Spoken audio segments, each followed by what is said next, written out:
What's up fam, my name is Kiahonfire and welcome back to Conan Exiles. Today we are in the Undead City because we are going to make poison weapons and I am going to show you how you do that. Now the first thing you're actually going to have to obtain is Fragments of House. These can either be found through killing New Scorpion Queen and harvesting her body, or you can get lucky around the Undead City and find these tiny little boxes that will give you one. Now I'll show you what I mean, and here is one of them right over here. They are very uncommon, they don't always show up, but when they do, they will look like exactly like this. They'll be very tiny and you can interact with them. It will give you one fragment of power and then you can use that in the next destination we're about to go to. If you're wondering where that chest was and where the boss was, literally right over here. You go through that door, you go down, you find the snake boss, but you will have to fight the snake boss if you want to get the chest, or you have to kind of avoid it somehow. You could probably get lucky if you had a shield and just slithered around it, I guess. But usually outside the door will be a dude standing by those fire pits right there, and that's around about just about here on the map right here. But the next place you actually want to go to is you'll actually want to go and see the cartographer, because this is where you need to deliver your fragment of power. You pass this obelisk and you go right through here and follow it down. There are skeletons guarding it, but usually you can just run past it.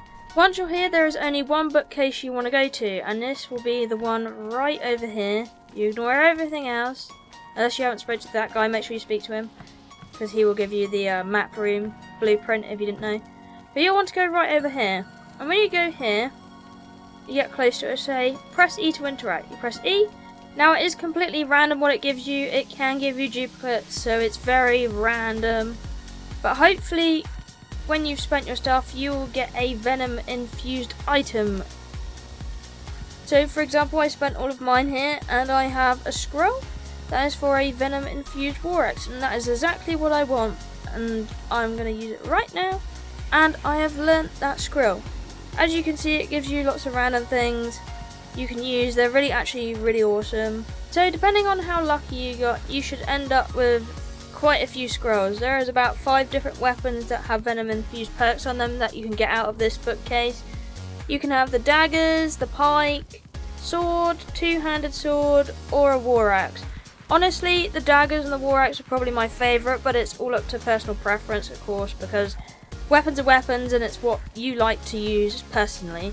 But no, these are absolutely great. They're great to use. I actually love using mine. It has decent durability on it. It's not the best durability, but it lasts quite a long time, and the crafting cost isn't that bad. So let's go over to our crafter and let's have a look how we make these. So this kind of stuff is actually end game stuff, but you can use a normal blacksmith for it. You come over here to the blacksmith, you scroll down, and they're usually at the bottom somewhere, and here you go.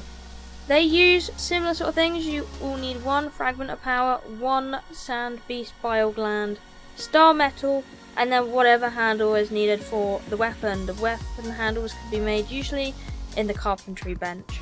Of course, star metal, you're going to have to get it from the meteorites and stuff like that. It's still working as it should on PC.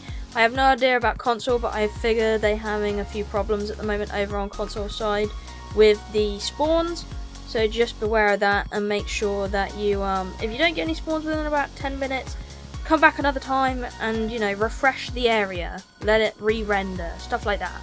That might help you out on that if you're not having any luck with getting meteors. Now, if you're confused about how you get the sand beast bile glands, well, this is simple. There is only one area you can go and see these guys at the moment and get these actual glands. They are quite tough to beat, but they're not really boss typey things. They're just very fast. Just use an axe and shield or something that will just lock them out of attacking you and you will be fine. So the place for these beasts is around about here on the map. Just here. You can see it by these structures on the map right here in the bottom. You can find them right here. You can kill them and they will give you about 1 gland per cat. And let me just show you. I'll get it with a pickaxe, normal kind of thing. Although you'll probably want to use a skinning knife, usually when you do these kind of things. But I'm too lazy to spawn one, so. But yeah, you get one gland just like that, there you go. So here we have all the venom weapons on display. There's only about 5 at the moment. one including one-handed sword, two-handed sword, war axe, dagger and pike. They all do decent damage. I would recommend them actually, and I found them quite worthy for the higher tier game, just because the poison is great against the bosses and stuff. It just melts them away, and that's something I really wanted because bosses take a long time, so that poison is really nice. And it could mean getting a bow off your bar as well. Not having a bow for the snake arrows, you can just use a poison weapon instead, which is handy. Which means less weight on your character depending on what build you have.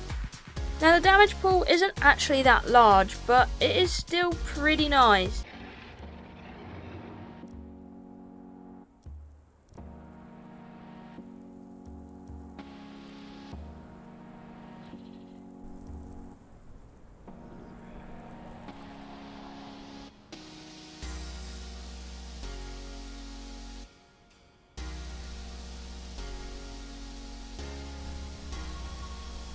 But I personally really like these weapons. I think they're pretty good, and they're really cool actually. And they also look pretty awesome as well, with that nice glowing effect on them.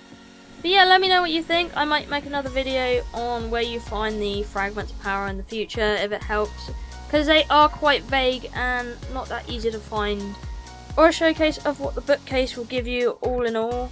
Because it does give you a hell of a lot of blueprints you can actually use. One of my favourites, as you can probably see here, is the taxidermy. You don't have to have laggy creatures in your base, you can just use the skins and put them up like that. And they are cheap as well to make, so anyway, thank you for watching, I love you, and I'll see you in the next one. Bye bye!